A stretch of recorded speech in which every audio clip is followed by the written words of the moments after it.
right, all you positive heads. On this week's Soul Share episode, I'm very excited to have Colette Baron-Reid here with me on the show.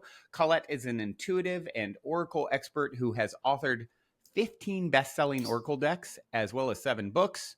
And in her spare time, she's the host of the Inside the Wooniverse podcast. Hello, Colette. Welcome to the show, my friend. Hey. Oh my gosh. And 17 actually, because I have Oh, 2 well, more. excuse me. 17 decks. That's okay. I have actually 3 more. The Enneagram Oracle is coming out. My own art is coming out next year. And we just, So it's kind of like I'm the Oracle elf at Hay House. What a cool. Yeah. You know, when I saw your name on the roster of people that I get the pleasure of, dropping in with, I'm like, I know, where have I seen this name before, and then when I started then I'm like, oh, okay. Yeah. Like you just held up a deck. I've seen that. It's in like it's on every shelf of every bookstore, in the world. So, what a cool thing that you've fallen into. And, I look forward to learning more about. By accident.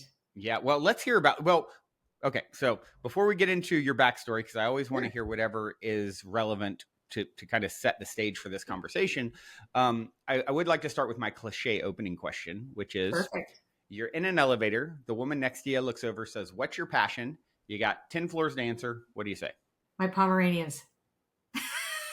That sounds like a fair and real answer. That's I had only 10 seconds to answer. And the first thing I was like, my Pomeranians, I have 3 of them. Like that's my passion, is my dogs and Oracle cards.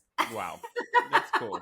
I like that answer. It was so not woo for the Inside No, the I'm so grounded. That's what I loved about reading your bio. I'm like, me and this lady are going to get along very well, because it was very jokey and silly and lighthearted. And I think to me, that's my biggest challenge with conscious community. I live at a hub for conscious community and events and things. A lot of my friends produce transformational festivals, and so I'm really immersed in that world. And sometimes it just gets to be, when it gets like so wooey, I'm just like, I think we should have flaming hot Cheetos and do a ritual around that. Around the Cheetos. Let's do a fire ceremony on Cheetos and cheese. Well, do you know why that is though? And I think it's the desire for something sacred for people who don't experience that in the outer world gets to be very egoic, because they're scared that if basically they're scared to pull their pants down. You know what I'm saying? They're like the show, like that I also burp and fart or do whatever. Right. We're actually humans. And I think people, especially when they're new or when they feel that this is their identity, that there's a quality of preciousness. And I don't find that so much with people who've been at this a really long time. Like I've been in this world doing this kind of work for full time for over 35 years. Wow. And I come from a recovery background. So I've been places, you know what I'm saying? Right, I've been in some pretty dark holes. Yeah. And I'm really lucky. I got a second chance at life, but it's not that I'm jaded. I just know that sometimes that precious quality also is fear of doing the shadow work. Yeah. Right. You know what I mean? It's like, no, it has to be so pure and whatever. And I'm like, kids, come on. Yeah. Right. You know what I mean? I know you had road rage 2 hours ago. On your way here to the Zen, you know what I mean? You know what I mean? And I think we need to really, really get that spirituality is an action. It's not a concept. It's not theory. And it means that our entire humanity, both and shadow and light, needs to be accepted and worked with. It's so well said. It's like, there's, for anyone seeing the video of this conversation, it's like you can see the corner of a really cool piece of art behind me. It's like, if you see the whole piece, if I were to move the camera, it's beautiful, epic art by a friend of mine. And it wouldn't be epic and beautiful without the shadow that's in it, right? That is a necessary part of this dance, this human life. And Yeah, we were talking a little bit about you said the word spiritual narcolepsy, people falling asleep at the wheel. And before we finally were like, we got to turn, we jumped right in and we got to turn on the recording. We better turn it on. Yes. Yeah. And I was thinking about spiritual narcissism, like where, I think sometimes people get like, oh my gosh, I am the one. And then it gets like, I am, but yes, you are. And so is everyone else, so chill. You are, everything and you are nothing simultaneously. And I think that's a thing that needs to be balanced on the journey, especially early on. You start waking up and realizing everything. You're like the center of your own private YO universe, as I like to say. Oh, that's interesting. YO universe. I love that. Yeah. And then it can, if you're not careful, that can go into a slippery slope of superiority and all these things that are really not based off the nature of the situation in which you find yourself. And eventually you fall on your ass if you get there. If you're up like that, it's like humility. And I have to say, I came into this world with a lot of baggage, right? So I'm a recovered addict and alcoholic, right? So I got clean and sober when I was 26, turning 27. And I'm 65 now. So I've been around this for a long time. Yeah. I was in the music industry, so I was only interested in my band and my music and my writing. That was how I started. Yeah. Okay. Yeah. I have 2 albums on Universal Music too. So way back. Wow. Amazing. But I had a lot of shame. And so coming from like a 12-step program, which is really based on ego sublimation, like it was really about sublimating that. Like you don't get to stay clean and sober if you let that get out of hand.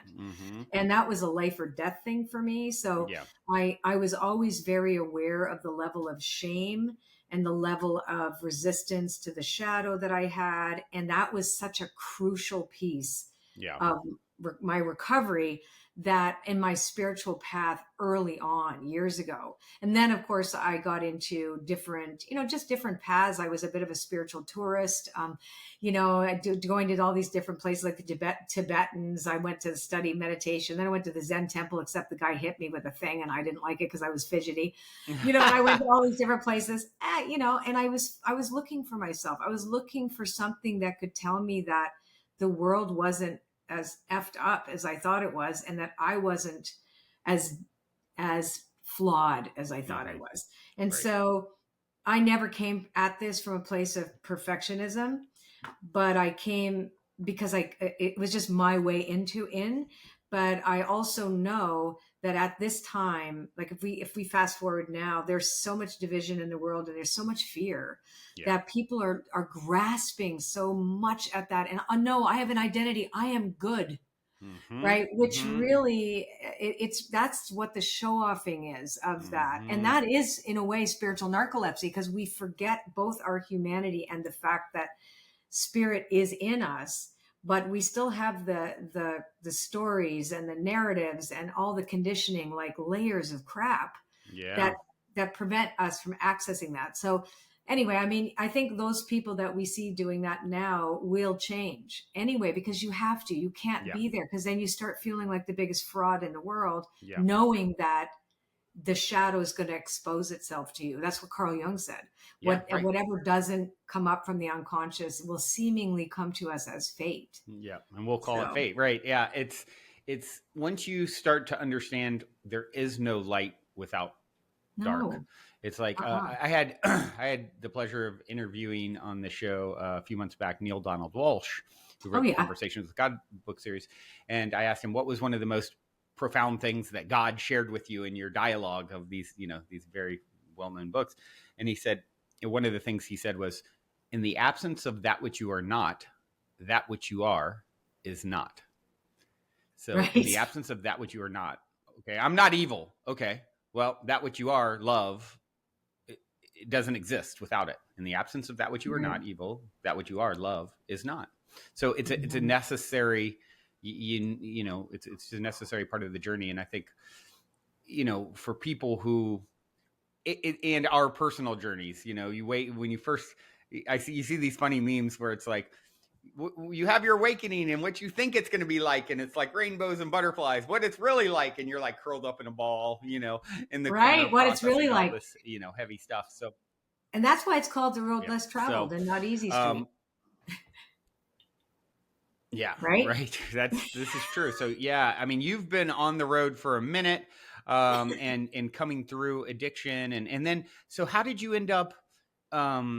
Doing readings. It sounds like a 26, 27. That was a big transformation for you. Yeah. How did you get into doing readings and Oracle, all the Oracle decks and all I'll this just stuff? give you a really quick. I'll just give you a kind of a bit of a story as to how I got here. So I've always had an ability ever since I was a kid.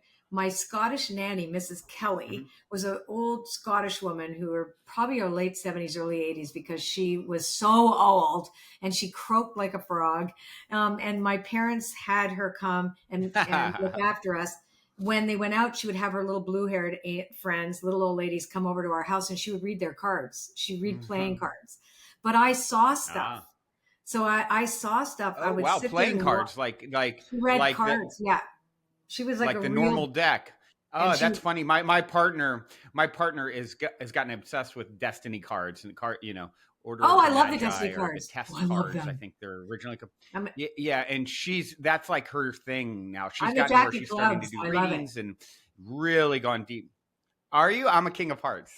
Oh, Yeah, we get I along. love them too. It's Yeah, really yeah, I love them it's too. really fun. Anyway, We so would get along. so she read those, and I used to see things in the garden and tell her what I saw. I'm not going to go into the big detail, but she told my mother once. I'll never forget this because we had one of these swinging doors into the dining room, into the kitchen, and I was on the other side of the swinging door, and I heard my mother and her arguing, and she was telling my mother with a heavy Scottish brogue, and I know we're not allowed to it's no longer okay and PC for us to be able to do accents, so I won't do it, but unless I offend anyone. So anyhow. So she said that I had the sight. Yeah. She says she has the sight. And my mother I'm was offended if you don't do accents. It's a new level of offensive. A new level. I knew that. Anyway. You can't so win. She said I had the sight. She's had the sight. You can't win. Colette. I know, you can't win. And my mother was arguing with her, and I thought it meant that I didn't have to wear glasses. Because everybody in the family wore glasses. Yeah. And she kept telling my mother, no, your daughter has the sight. She has the sight. And my mother was like, no. And so, and I didn't realize that until my parents had died many years later. My parents both died in my early 30s. And after my father's death, his oldest friends, he was Serbian from Serbia, told me that my mother had forbade my dad to read Turkish coffee cups because he could read Turkish coffee cups and go into a trance. And he apparently blew these people out of the water in this cocktail party at my parents' house when he told one person their husband was having an affair with this other woman who was around the corner in the house. And a big scandal happened. And my mother said she would divorce my dad if he ever went near the Turkish coffee cups at a party again. So my mother, that had already happened. So fast forward years later, my dad did teach me how to read Turkish coffee cups when I was 14, but he was an engineer. And my parents were very oriented to education. So I was supposed to be a lawyer. I wanted to be in music. So fast forward to, big violence happens in my late teens, and I end up a drug addict, alcoholic, and I get clean and sober. And I am pursuing music. But I got very much into the healing arts because I'm clean and sober and living a spiritual life. I still have my tarot cards.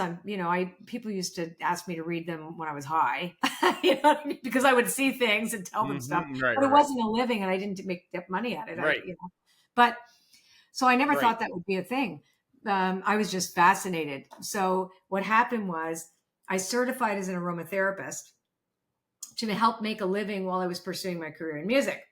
And I started touching people. And the next thing you knew, I would see things. And I'll never forget, I put my hands on this one lady who actually was a lawyer too. And she had all this like dark energy around her lower back. And I said, your stepfather's name was Frank. And did he molest you when you were 8? Because he really wants to apologize. Well, this woman jumped off and I didn't even know what I was saying. Never. And by the way, anybody watching this should never do this ever. There's boundaries, there's ethics. You can't do this stuff.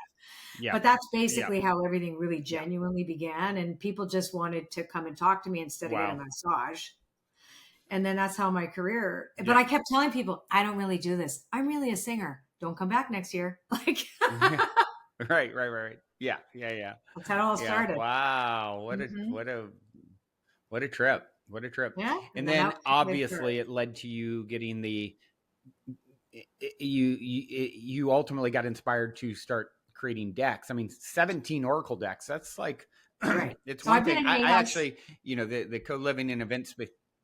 Go ahead. No, you go I was ahead. going to say the co-living in event space that I currently live at, the Mystic Manor. I have two dear friends who are artists who have started creating a deck themselves.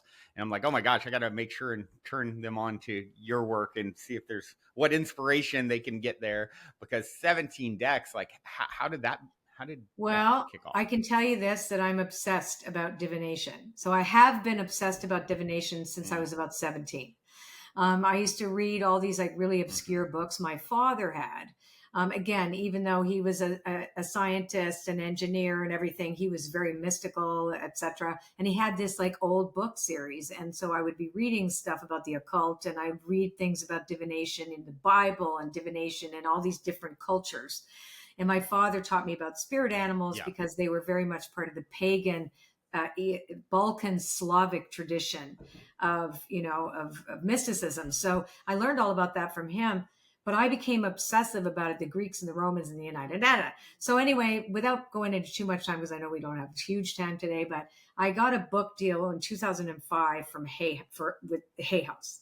And I had at that point already made my own deck as a second opinion deck because I thought the tarot. Well, when clients looked at me reading the tarot and they would see the death card and all the swords and stuff, and they would get freaked out. What does that mean? Right? I'd be like, is there a better way to create this? Have the same experience, call it transformation. What if I use the same lexicon or vocabulary? But there are other ones too, like the I Ching that had 64. That's the Book of Change, and then Celtic runes, and then Norse runes, and the Elder Food Heart. So I became this obsessive learning about bird augury. Like you wouldn't believe what this crap I know about like water divination and stuff. I thought, how do I mix it together? Wow. And I did. So I put it on playing cards and I put stickers, and I made my own deck. And then Hay House offered me to make an Oracle deck. And the rest was history. Wow. Literally every year I've made a deck. Wow. So, wow. And when did people start doing, now you go, I think of a bookstore, what is the name of it? Thunderbolt or something books in Santa Monica near me. If you walk in, it's like a whole wall of Oracle decks, When did that really kick off? Was this around when Hay House first published your deck? Was this when it was beginning, or were people? No, it was when it was beginning. So there were a few decks that I was introduced to when I first started, even before I got to Hay House. One of them was by Jamie Sams, which was the medicine cards. The other one was actually Doreen Virtue's angel cards, and then and then Ralph Bloom's. Right, yeah. So they were starting up there. Now there's a plethora on the market. Everybody wants to be a deck creator, and why not, right? It's people. I love that people are embracing it. But no, the big, push was in the past few years. People started to want to do it, but with Hay House, it was still pretty sparse. And now, but every year, because A, my deck sold very well, but B, it's my complete and absolute passion. Like I am passionate. They take about a year, 9 months or a year to make. So I've always got something going. I've always got a deck kind of simmering. It's like a pot simmering. But then and the only deck that I've been asked to do was my goddess deck. I didn't come up with that. Hay House came to me and said, would you do a goddess deck? And I was like, I don't know. Because I didn't like anybody's decks at that point. So I was like, well, I need to do some research. And then I said yes. But anyway.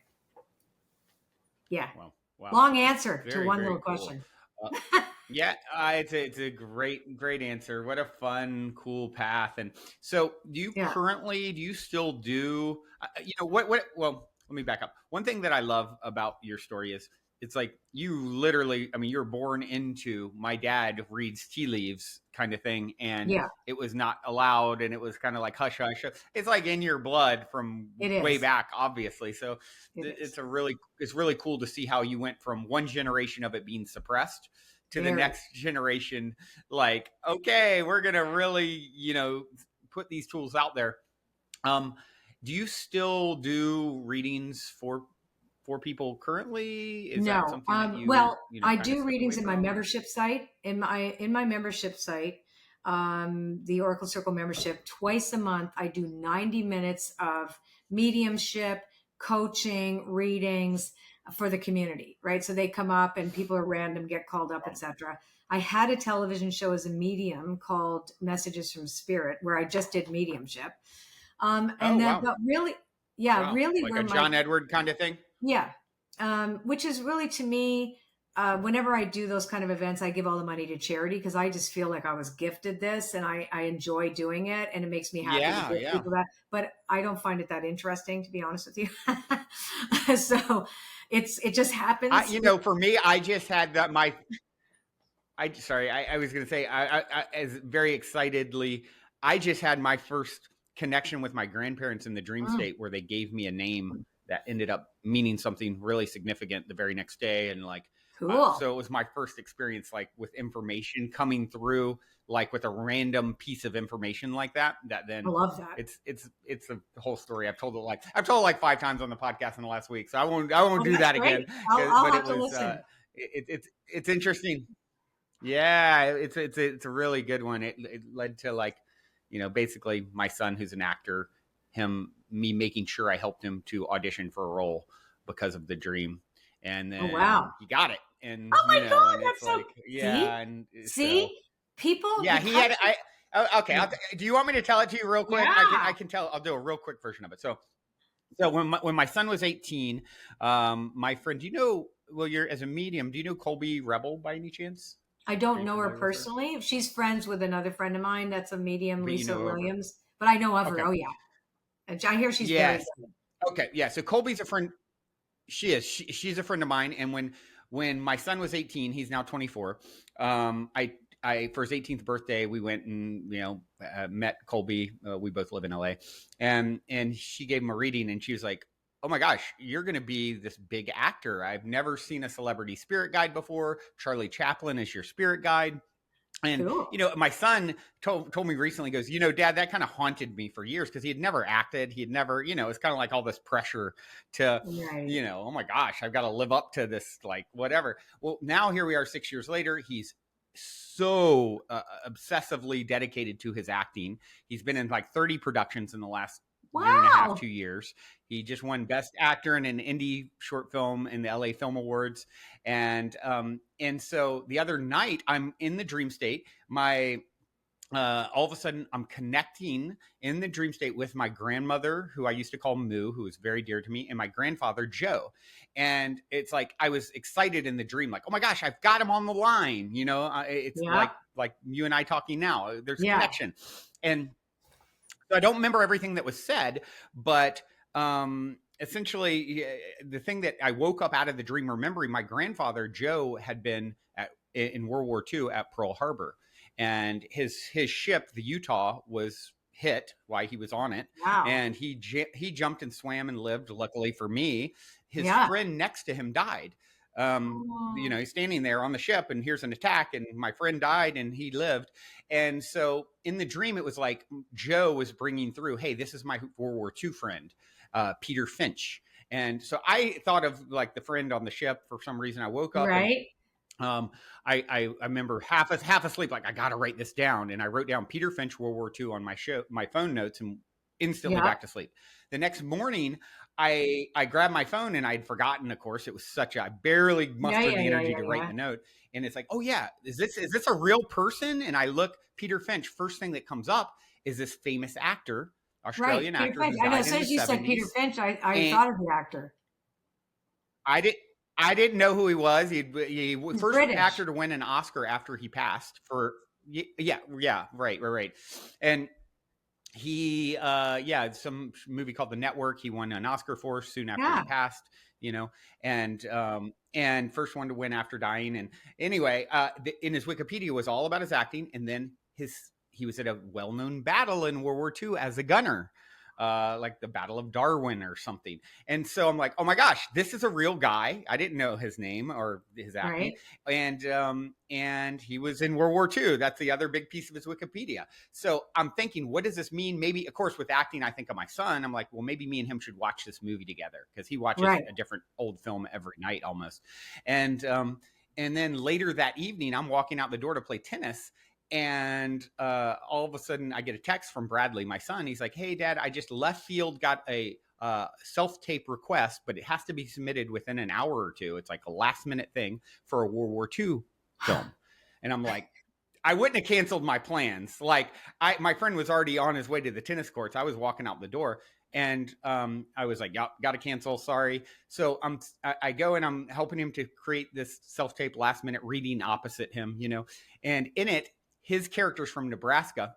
And I'm like, oh, okay, Nebraska, how about I just stand behind you and call and say moo? Like, which that was my grandmother. Moo was who was with my grandfather. Yeah. And it's like literally moo in quotes, how about I call you moo, or just moo behind you? And I'm like, oh my gosh, this is wild. Next day, he submits it that night. Next day, he hears back. They loved him. They cast him, and he already filmed it this weekend. It's a concept for a show that will feature in some pretty big people involved, the people that had this is so cool with Private Ryan, and it's like a concept for a show where they'll do a different Medal of Honor winner's story every episode. Wow. And so that was my first like information from the other side coming through in a way that's really. And what's really great, what you're just illustrating with that is that people have a tendency to think that it needs to be exact and literal. And what it is being able to follow the crumbs and ask a very important question. I wonder what this means. Or what am I making this mean? And I wonder what it means. And that's actually, these are questions that we should be asking in our lives. What am I making this mean? Right. And what does this mean? So it's, and then to be open. And the other thing is to surrender our expectation that we know what the form looks like, and then see what happens. And that's really how the universe works. That when we are surrendered and curious, right? That's what, and I think Jesus said in the Bible, and be as little children, which is all about curiosity and play, right? Like, oh, I wonder what this is. It's funny you use that quote, because I always say, I quote one Bible verse, and it's that, unless you become like a child, you can't enter the kingdom of heaven. And I think that's the thing that like I'm 48 years young. You're 65 years young. It's like, age is not a factor in childlike wonder. And I think that's what brings through all the magic that transpires in my life personally, is like that childlike excitement about it. Some listeners are probably tired. I've told the story like multiple times already in a week. I'm like, shut up, Brandon. You've told the story. No, you know what? Because Colette hasn't heard it yet. No, but I haven't heard it, and it bears repeating, because in it are all the threads that everybody listening to this podcast or seeing this podcast need to hear, which is those core principles of receiving, allowing, asking, what does it mean, and then being open to see where it goes, as opposed to trying to make it fit like a square peg in a round hole. You don't try to make intuitive information comes to us from periphery. It doesn't come to us directly. Our epiphanies come as a receiving. Like when you asked me if I did reading still, like what I do more is more like business strategy. I for a few years, that's all I did was intuitive business strategy, because there was more about, looking at where is your inspiration? It's of spirit. Let's see what it says. And then getting into a dialogue with this invisible consciousness. Like you say, you have one there at the house, like at your mystical mansion, right? So it's like, the Mystic Manor is definitely its own entity, and has its own agenda. An own agenda. And so do our inspirations. They have their own agenda if we see them as living, right? So that's the other thing, is that the universe is alive. And we're inside this living matrix, not the matrix we're plugged into machines, but it's the matrix of consciousness that can come in and be playful with us. And I think we just get too attached to our identity and to our identities in the moment. Like, ooh, it's got to be right. It's got to be me. It's got to be this. And you're like this playful puppy going, guess what happened? And that's how we need to be. Exactly. Right? And that's what consciousness is. Yeah. This, what you just described. Yeah. Yeah. It really is. Yeah. Yeah. I love it. It's, you know, and the other thing that I loved about the story, I love how you broke down sort of some of the elements of the journey of that story and sort of the significance and highlighting that. I think that's super important for people to do and be aware of. And it also is the other part it says is, hey, by the way, you know, my grandfather and grandmother never knew my son Bradley. They passed before he was here. But and they yet know him. They're working for him on the other side. Yeah, right. They know him, and they're actually, his ancestors are in his corner, making sure Dad doesn't say, "No, Brad, I've already got plans. I'm not helping you with this." So, and you know, and it's such a relieving thing to know that like you've got that in your corner. You know, and you know what else too? And rooting for you from the other side. The other side. So you have your grandparents, but you know, if you think of it, the universe, think about, I have no problem with the word God, but I don't think of the white guy in the sky that's jealous and angry and like Santa Claus giving out prizes. You know, you're good, you're not good. I don't believe in that. But I do believe, and I don't believe it's masculine, but I do believe in this. So when I say God, I imagine this, you know, force, this source with a capital S that is conscious. And it needs you and me to experience itself in the material realm, right? It needs us. It's like they put us on, it puts us on like a glove. And then of course we have our ego in the side, like, we're the boss. No, we're not. Who's large and in charge? Not I. Right? So that when we get the hang of that, then all our helpers can come in, because that's your son's destiny. Yeah. It's his destiny. And when you're on your destined, aligned path, that's what Spirit wants to know, what it's like to be an actor in your son's body. Right. Yeah, it's so true. And it's just like, in not being attached, in following the breadcrumbs and allowing, it's such a dance of co-creation between us and our higher selves, I believe. You know, or God or the universe or consciousness or whatever you want to call it. It's like, you can have your idea about which direction to go with your human self and awareness, and based off all the information and, you know, things that are at your disposal. And then, you know, I always put it as, we're playing checkers and our higher self is playing chess. So, you know, you can have your own idea and direction with a really healthy sense of detachment, because, you know, you're not seeing the full deck, to use what you do. You're seeing your little card and your little piece of a story. But meanwhile, your soul's story is, there's 51 other cards, right? And you're seeing this version and thinking you've got all the answers. And I think that's for me where I've landed on, you know, yes, I want to focus on manifesting that which I seek and go in the direction of my highest excitement and all those things. And I don't believe expectation is the enemy, like a lot of people will kind of lean expectation is like, not the enemy. You get what you expect. Sorry. and detach from it. You know, and so expectation with a healthy sense of detachment, you'll always get what's best for you, and it may or may not turn out like you envisioned, and you don't need it to turn out like you envisioned. That just is a direction for you to go. How often is it like we expect we're going from A to B in the straight line, and really your journey is like zigzag, you know, all over the map. So I think that's a really important piece to get. Yeah, I like that you said that too. You know, when you think about, I don't think expectation is the enemy at all. I think that we all have expectations, even if we're unconscious of them. You know, like I've had to work very, very hard on not, you know, I have an expectation that certain old traumas are going to keep coming up because they're hard baked into my body, and I've had to work on that, to do whatever processes that I need to do to alleviate that expectation. But then I have very positive expectations that I'm going to be very successful at stuff. I just went like, yay, I don't know what it's going to be like. Like I always thought music was my only career, and then I have this one. I'm like, okay, I'm going to go where Spirit takes me.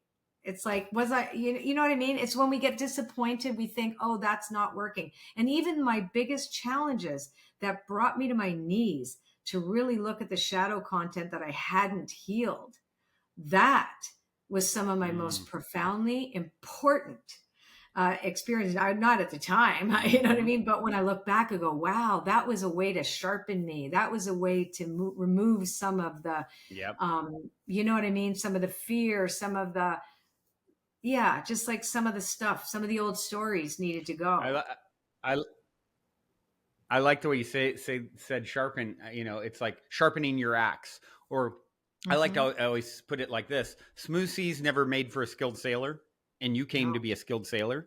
So expect some rough seas sometimes, and that's just making you better ultimately. Right? Yeah, I mean, I think it's really important to expect some rough seas, but you don't want to expect rough seas all the time.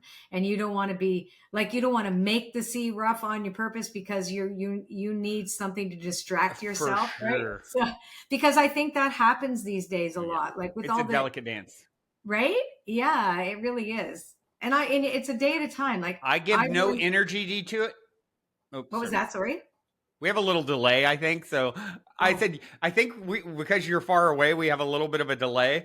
So anyway, go ahead, continue. I mean, for those of you who don't know, I'm in an hour and a half outside of Toronto in Canada, in the East Coast. So yeah, and Riverside does a delay, but I apologize for it. But hey, anyway, I'm in agreement. I'm just totally agreeing with you.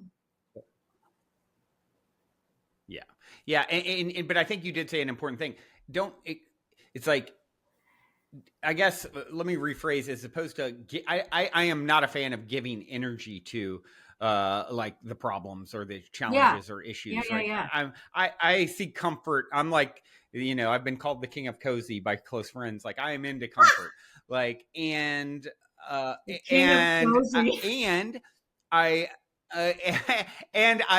mean, my everything around me is always very plush and cozy. And when's your birthday? I just like, I don't go anywhere without July 28th. Oh, so so I'm July 17th. So Leo Cancer. Yeah. My whole you're pretty much in my family birthday week. Today, as we're recording this, it's July 20th. My brother's birthday was yesterday, July 19th. My mom is in a few days, July 24th. Me and my dad are July 28th. And then I have like crazy synchronicity with my birthday. It was my grandmother's birthday as well, and her mother died on that day. And my ex-business partner and villain in my hero's journey tale in my book, his baby mama and grandmother are July 28th.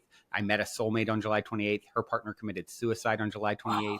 Wow. His name is Anson. All my relatives are from Anson, North Carolina, with that birthday. And it goes on and on. It's like a really wild, it's like a 10-minute tale. Yeah, it's a trip.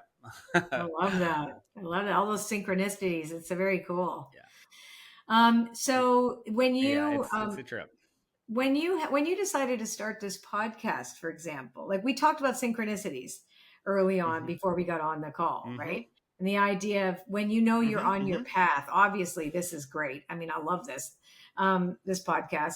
So did you notice, you talked about your hero's tale. So I've had those too. The villain, we always have villains, right? And they don't see, it doesn't matter. It's just part of how it works. But then you have, so I'm out of alignment here. Then I learned how to be in alignment. And then, so give me a story about the podcast, how that fell into your lap. And then I'll give you one of mine. Oh, I like that. I like that you're asking me. I like it when people turn the mic on me. So a story of how the podcast, let me think of what I started having my own spiritual awakening in the late 90s, mid to late 90s. And it instantly, for me, I was raised very conservative Christian. And it instantly, for me, like my own awakening happened and began to unfold, I can only think, because it was my dharmic path, that I would like, oh my gosh, of course, reading things like Conversations with God in 96 or whatever, like, oh my gosh, of course it's structured like this. Of course it's all one. This is like so logical and makes it just like, it's like rang true in every cell of my being.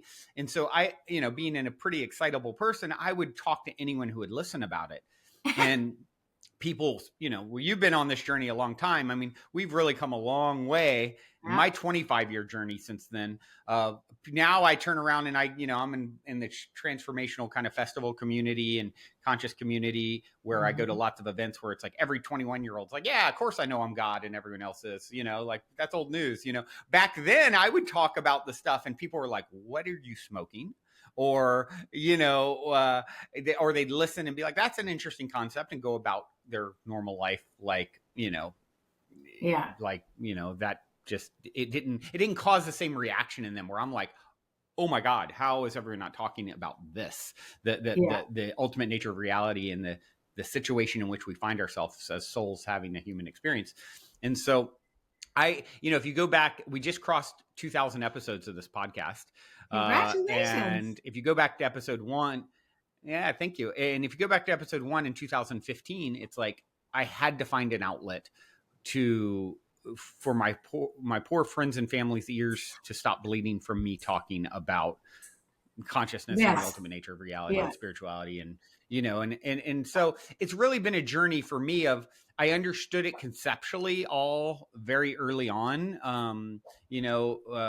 Early 20s, I had my sort of own personal awakening. And then I like to kind of equate it. I use Mike Tyson's quote to what's the journey been like for me. It's like, you understand all this stuff conceptually. And then, as Mike Tyson said, everyone's got a plan until you get punched in the face. So it's like, we're all one, it's all, and meanwhile, I've got so much fire, and then, so something throws me off that doesn't go my way. And I'm like, I just like burned that place to the ground. I'm like, that wasn't really the move, was it? So it's been a long journey of learning how to tame my own fire and flame, and I'm still in it. I still, work hard. I mean, I think the last couple years of my life have honestly been the most transformative in my own ability to deal with my shadow, and my partner has played a big role in helping with that. And she's just hyper intelligent and doesn't let me get away with anything. And so they're good to have around. So yeah, it's definitely has been. So, I think of that journey, and this is a long-winded answer to your question, but it's like, here it's been 25 years plus or whatever now, and the last few have been the most growth, I would say. And so, and don't you think, I can only think because it's my dharmic path. And don't you think too, with that being on your dharmic path, and like for anybody listening, when you think about it, that, and I love that you said these have been the most difficult 2 years, or transformative, because you don't want to say so much difficult, even though these are the challenging times.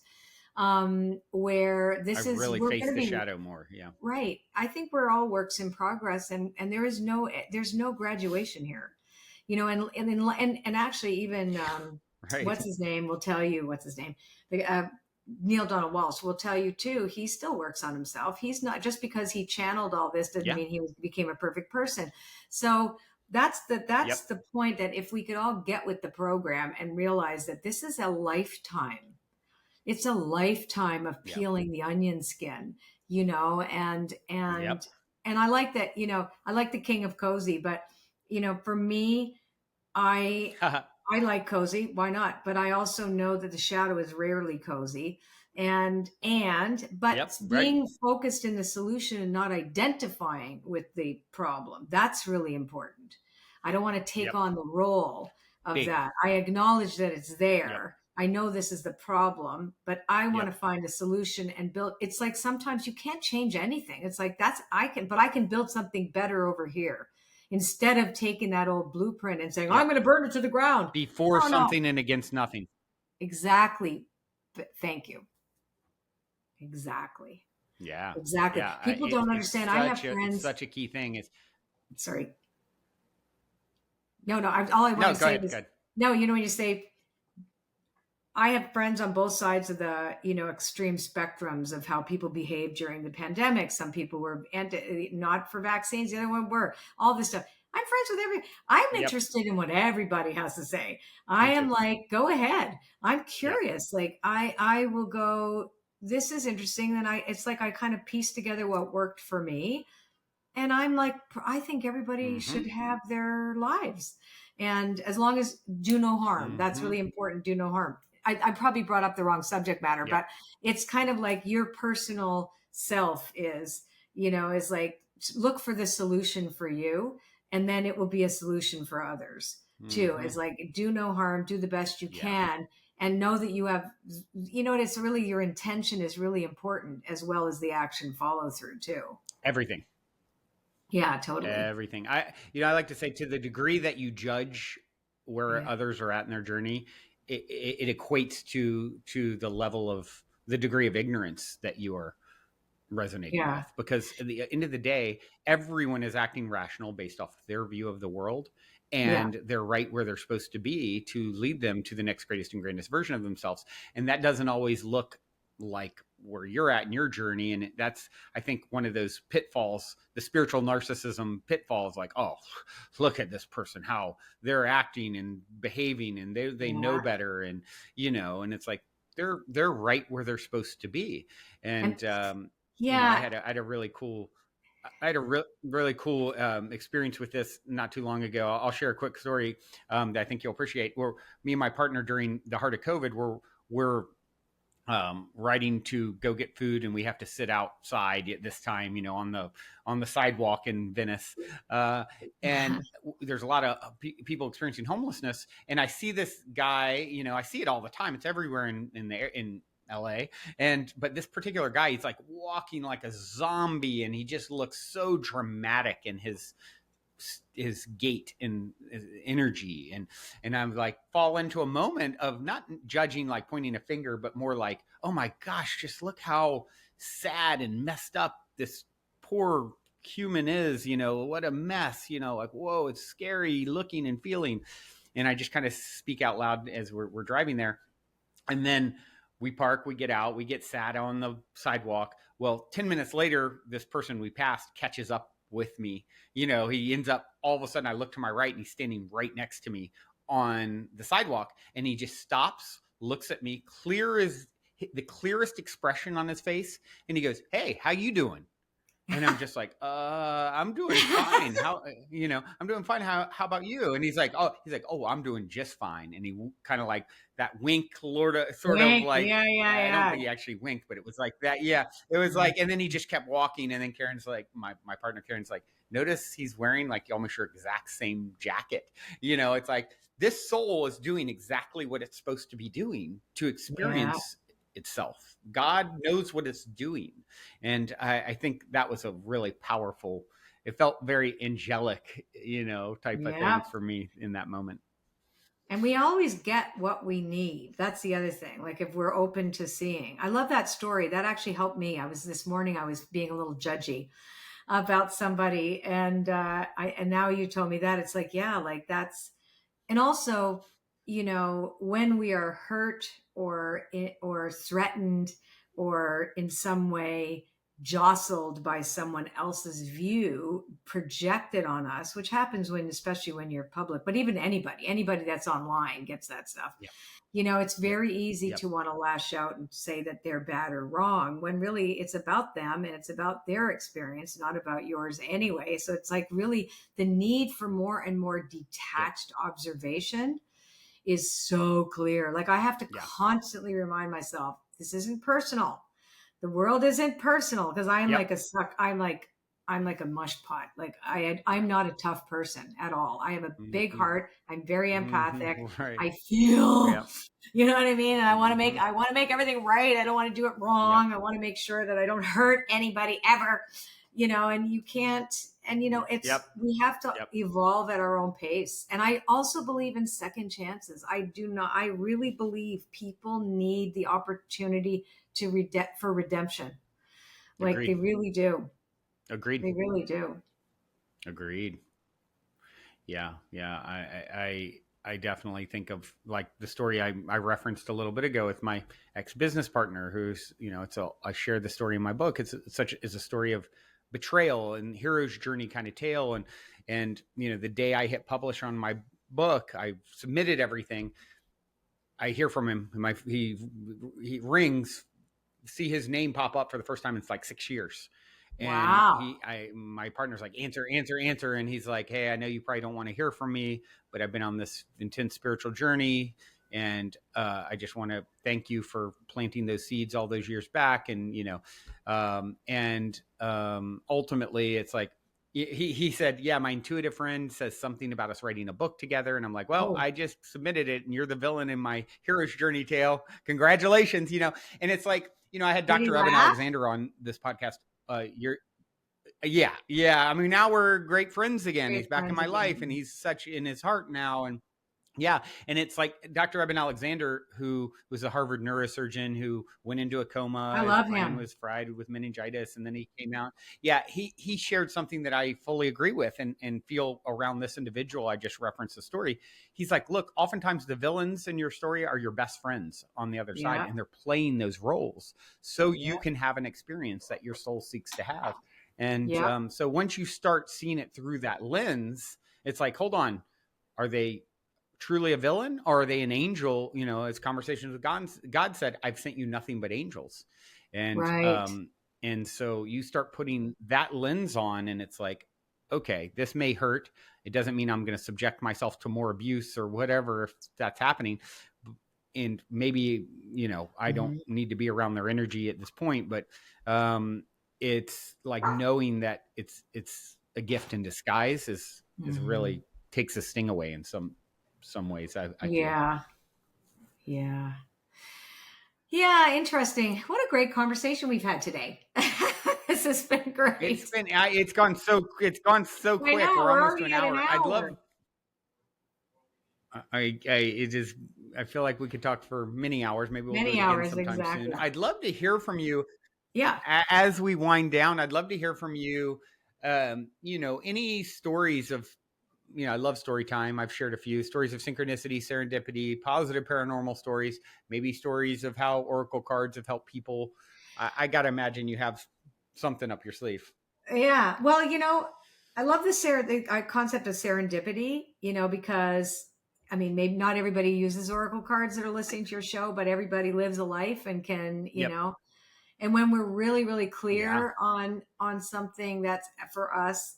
So when I hit bottom from my drug and alcohol use, and everything didn't work up until then, right? So literally, I'd be like praying, saying like, "Get me out of this one. I won't do it again." Of course, I would do it again. So that was my idea of my relationship to a higher power. Like, get me out of this. When I finally surrendered, it was the craziest thing. Like all of a sudden, like all these things started lining up. So my friend had a new client. She was doing her nails. It turned out she had opened up the first women's treatment center in Toronto for drug and alcohol, and it was brand new, and it was like the Red Sea parted. So I guess what I want to say is like all these stories of when you really surrender, and this can be anything. Like my case, it was devastating, that type of surrender, but it changed my life. And all these opportunities, the doors would flank when they were all closed, all of them.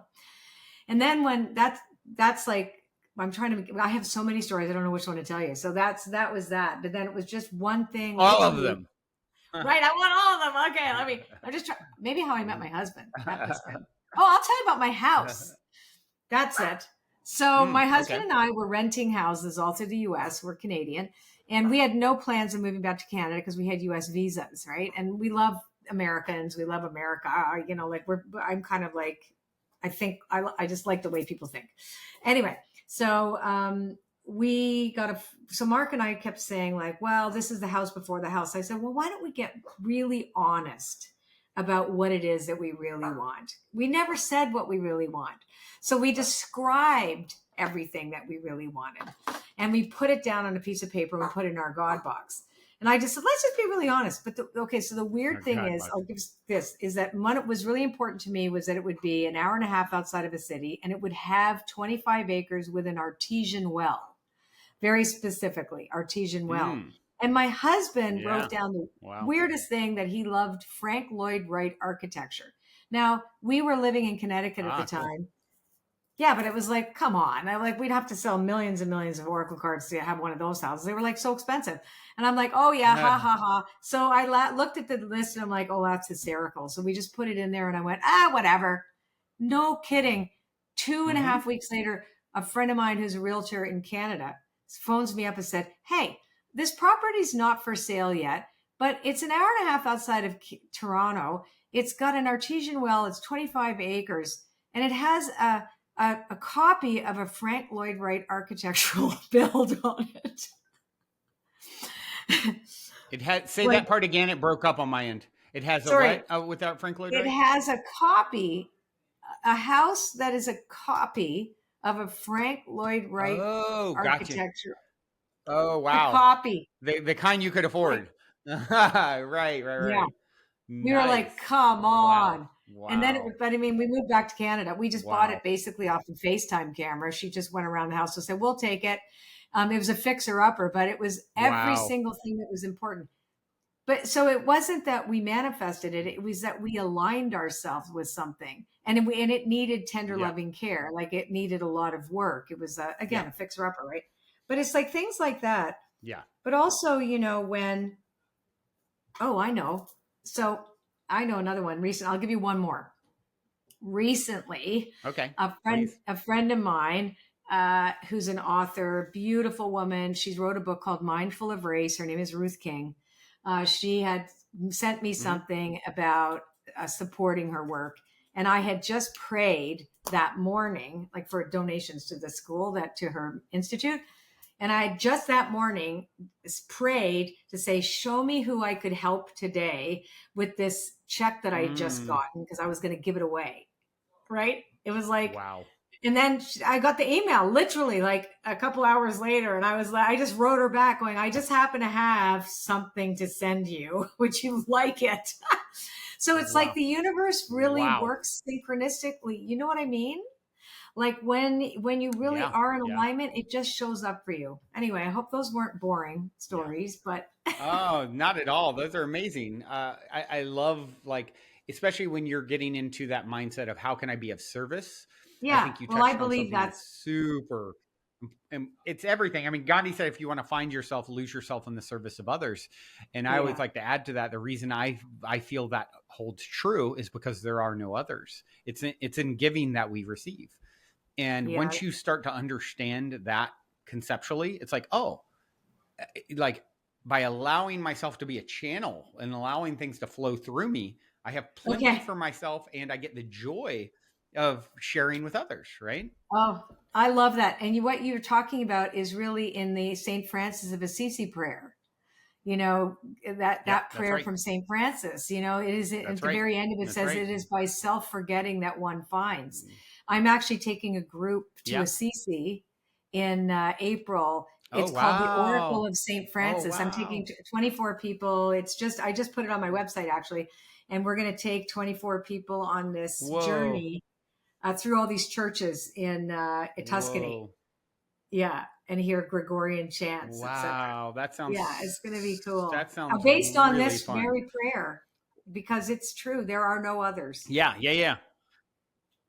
Right. Wow. Well, that's, what is that? About 9 months away or so from this conversation? I think April the 13th. So maybe. Yeah. Well, wow. That sounds really, really fun. Maybe, who knows? Maybe I'll put in my manifestation box to end up on that trip. Ooh, that would be fun for you to come. There's some really cool people that I know are signing up. That'd be right up your alley. Like a really interesting group. I have a mastermind that I've run for 8 years called the Dream Quest Mastermind. So a few of those people are coming. It's attracted some really interesting people. So you'd fit right in. Wow. Well, so thank you. I would, and I'm sure we'd have a blast. Yeah, this has been awesome. What is the best way for people who want to connect with you and follow your work and Sure. So my name is Colette Baron-Reid. So they can just go to ColetteBaron-Reid.com. Or they can go to cbrlove.com. Like CBR. We have, I don't know when your podcast airs, but we have our big event coming up in September called Oracle Palooza, which is a 3-day immersive event, all online, but I see you, you see me, and I can interact with people and they're in their little screens. It's really fun. So we have a lot of stuff coming up. If people want to check it out, and they can join my newsletter list or my Facebook, Instagram, or whatever the heck that is. I don't do much. Yeah. And that's it. I'm not big on social media as many No, are, me but neither. I feel you. I like the real world interaction as much as possible, but it's a thing. It's a useful It's a tool. thing. So. It's a necessary thing for some of us. I have people come from 53 countries to my events because of social media. Yeah, right. It's a blessing. You know? Well, I do have one final question for you, and it is this. My cliche closer. In 60 seconds or less, what is the meaning of life according to Colette Baron-Reid? Do no harm, love everyone, eat good food, and hug more and laugh a lot. I don't know. That was so dumb. That's a good. That is the perfect answer. I love it. I'm like, oh my God, I got to come up with something. Yeah, eat good food, you did it. Love each other, hug, play with dogs, smell puppies. Smell puppies. And flaming hot Cheetos. And be nice. Play nice in the sandbox. I think that's what it is. For sure. Well, this has been fun playing in the sandbox with you, Colette.